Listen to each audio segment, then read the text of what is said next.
Oi, meu nome é Ana, tenho 20 anos e curso licenciatura em Química na Unesp, no Instituto de Biociências, Letras e Ciências Exatas, em São José do Rio Preto.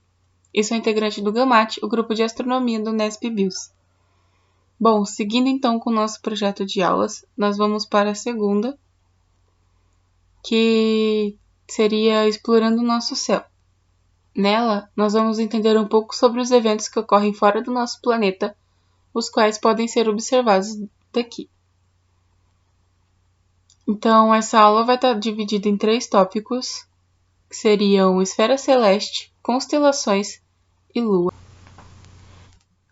Tópico 1, esfera celeste.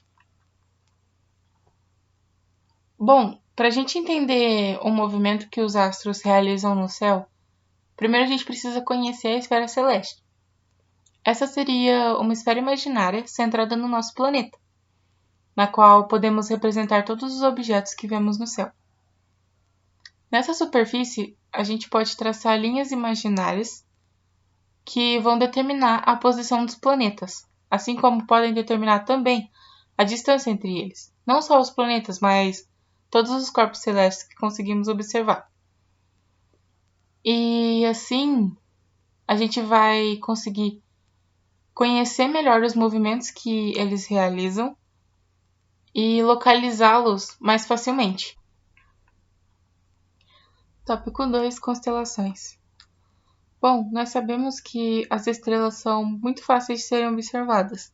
Isso não só pelo seu brilho, mas também pela sua aparente posição fixa no céu. Que, devido à distância que estamos delas, a gente não consegue perceber o seu movimento. Então, para nós, apesar delas aparentemente estarem paradas quando a gente observa o céu, na realidade elas estão se movimentando. Mas nós não conseguimos perceber isso. Então, essa posição fixa, ela permitiu aos povos antigos que criassem grupos com elas, com as estrelas, formando desenhos na esfera celeste. E esses desenhos nós conhecemos eles por constelações. Ao total são 88 constelações, e dessas 88, 12 formam uma faixa na esfera celeste, denominada de zodíaco, cuja palavra tem origem na expressão grega zodíacos kyklos, que significa círculo dos animais. E ela então é uma faixa de constelações na esfera celeste por onde o Sol e os planetas do Sistema Solar transitam. E são as 12 constelações que formam essa faixa são Gêmeos, Touros, Áries, Peixes, Aquário, Capricórnio, Sagitário, Escorpião, Libra, Virgem, Leão e Câncer. Mas, se analisarmos melhor a trajetória tanto dos planetas quanto do Sol, a gente percebe ainda que, além dessas 12 constelações, eles ainda passam por mais 9. Bem, durante séculos, mesmo sem um sistema de navegação moderno, os povos antigos ainda assim conseguiam se orientar por meio da observação das constelações, que permitia a eles terem uma noção de onde eles estavam e auxiliava eles nas suas viagens.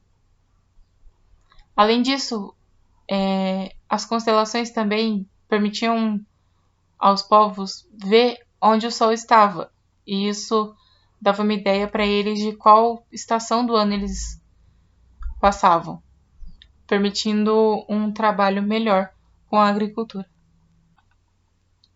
Tópico 3, Lua.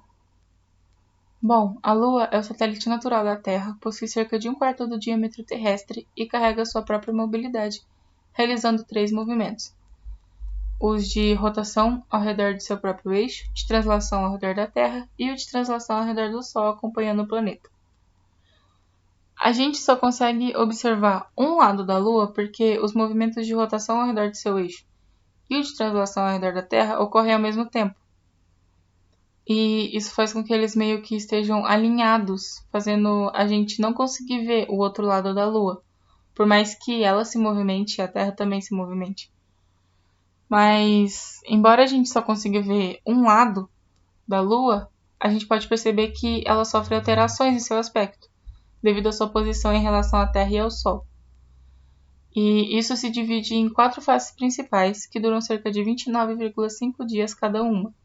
Seriam elas a fase nova, na qual a Lua se encontra no meio do Sol e da Terra, fazendo com que apenas o seu lado escuro seja voltado para o nosso planeta. E como ele não recebe a luz solar, porque a Lua está no meio, né, do Sol e da Terra, a gente não consegue observar a Lua nesses dias. A segunda fase é a fase crescente, na qual parte do lado luminoso da Lua está aparecendo. A terceira fase é a fase cheia, na qual a Lua consegue receber o máximo de luz solar possível e a gente consegue ver todo o seu lado luminoso. E a quarta fase é a fase minguante, na qual parte do seu lado escuro está voltando a aparecer. Bom, como a Lua, o Sol e a Terra possuem seus próprios movimentos e os realizam individualmente, pode acontecer de um interferir na observação do outro, ocasionando o fenômeno que conhecemos como eclipse. No caso, a gente pode ver 2 eclipses, que seriam o eclipse solar e o eclipse lunar. No caso do eclipse lunar, a gente vai ter um alinhamento Sol, Terra e Lua, no qual a Terra vai passar entre o Sol e a Lua e impedir que o satélite receba a luz solar. Então, por um determinado momento, a Lua vai sumir do céu, até então elas se moverem e a Lua voltar a aparecer. No caso do Sol, a gente vai ter o alinhamento Sol, Lua e Terra, e a Lua vai ocasionar o desaparecimento momentâneo do céu, porque ela vai passar no meio do Sol e da Terra, enquanto tiver de dia. Então, o Sol vai sumir por um tempinho. Então, bom, é isso. Essa aula. Essas foram as fontes que a gente utilizou para fazer as 2 primeiras aulas. E a gente agradece vocês por estarem aqui. Se tiverem qualquer coisa, alguma dúvida, crítica ou alguma coisa a falar, você pode entrar em contato com o grupo através das redes sociais. No Instagram, @gamate_astronomia, ou no Facebook, só procurar Gamate e Bilce. E é isso. Tchau, tchau.